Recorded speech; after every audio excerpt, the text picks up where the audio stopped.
seventh grade. Just making a post so that I can explain the directions about your writing a little bit more. So last week you needed to choose some event in history that you wanted to write about. I left some of you feedback. Others you did not submit. You need to do that. So make sure that if you haven't done that yet, that you do. Remember, a historical event is something that has happened in history, not a big, long event like the Civil War. You want to narrow that down. So if you like the Civil War, maybe write about the Battle of Gettysburg, or maybe write about when the war was over, okay? Or the Revolutionary War. I have a few people writing about the Boston Tea Party. That's awesome. That's exactly the kind of smaller event that you need to write about, because you're only writing about this in 5 paragraphs.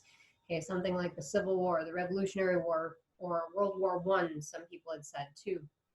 That's going to take a lot more than 5 paragraphs.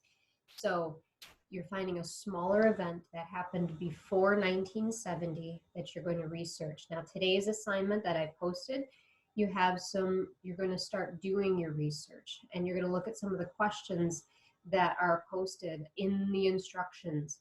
You've got to read the instructions. I still have people clicking on an assignment and saying, what do I do? You have to read the directions. Okay, if you have a question about the directions, okay, be specific when you email me and say, you know, I didn't understand this part, or I don't understand this part. Not just, what do I do? That tells me that you didn't read anything, that you're just kind of panicking, okay? So make sure that you're reading the directions first. Somebody had a good question about the, you know, what is .gov, what is .edu, what do those things mean? Those are the ends of websites that are more reliable than something that is a .com. Remember, we went over that at the beginning of the year when we wrote your informational piece and you were doing some research. So we don't want any sources from Wikipedia, okay? Again, while some stuff on Wikipedia is good, it's not verified information, so you need to stay away from that. When you're writing down and you're typing it on a Google Doc, so on your own Google Doc, and you're sharing it with me, okay, your research. When you find facts about your event, you need to type where you got them. You can just copy and paste the web address, okay? You don't have to type it all out. Just go up to the highlights, or to the address bar, highlight the address, copy and paste it in your Google Doc. It's really easy. It's nothing you have to write out. So because it's important to keep track of your sources, where did you get your information? Now you will have until, you know, the end of Wednesday to do this, to get some research. I would say you'd probably, because this is going to be 5 paragraphs, you'd probably want, you know, between 10 to 20 facts about your event, okay? And be specific. If there are names involved, get names. If there are specific places involved, get those specific places. Make sure you have the years, okay? You really want to inform. That's the whole point of this, is you're informing somebody about an event in history, okay? So you have the next couple of days to do research on this, right? A lot of you are doing very well with your assignments online. Some of you are still not turning things in. You're not doing things. Guys, you've got to keep up with your work, okay? You have to do this. We don't know what's going to happen in the future. We don't know when we're going to be back in school exactly.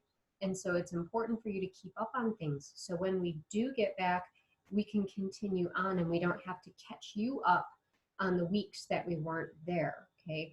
If you're having computer issues, technical issues, you know, let me know, okay? Hopefully somebody in the district can help you out. If you need internet access or better internet access, Comcast and Xfinity are giving free internet access. One is 3 months, one is 2 months, I think, okay? The school computers, okay? Hopefully you went and got one if you needed one, right? So if you're having technology problems, you've got to let somebody know. Otherwise, you do need to check in. I notice some people are like checking on something and they're clicking submit, but you're not turning anything in. You just clicked done and that was it. That's not how we do that. You need to read the instructions, okay? If it's CNN 10, which we do every morning, then you need to make sure you're reading my question, and you actually have to watch the video in order to answer the question. That's kind of the point of that. I watch the video every morning. Mr. Brown has to listen to it next to me on the couch every morning watching CNN 10. We're watching Carla Zeus. So you have to watch the video because it's important you know what's going on in the world, and then this is the chance to practice your grammar and your punctuation and capitalization and all those things that we do during mentor sentence time, okay? Because it's really tough to do a mentor sentence this way. I'm still trying to figure out a way to make sure everybody gets it, but we'll keep working on it because I think we're going to be here for a while online, okay? So I will have a video conference tomorrow for those with questions, okay? It's not required that you are there, but if you want to come and check in, you have a question that you would feel better asking me face-to-face, well, virtual face-to-face, then you can do that. So first hour will be at 12:30, second hour will be at 1 o'clock. It lasts for about 15-20 minutes. This is not a chance to fool around, okay, and to be silly. If you're doing those things, please remember that I am recording those sessions, and if I need to talk to your parents because you're being inappropriate in any way, that it is, permanently saved. So check in with the intention that you're there to have school, okay, that you're there to work, you're there to ask questions. That's what we are here for, okay? All right, so I'm going to sign this off now. And I will see those of you tomorrow that would like to join. You will need to click the link. I will post the link right before it's time in the class page. So take care. Hope everybody's safe. Wash your hands. Stay inside. Do all those things. And I will see you tomorrow. Okay?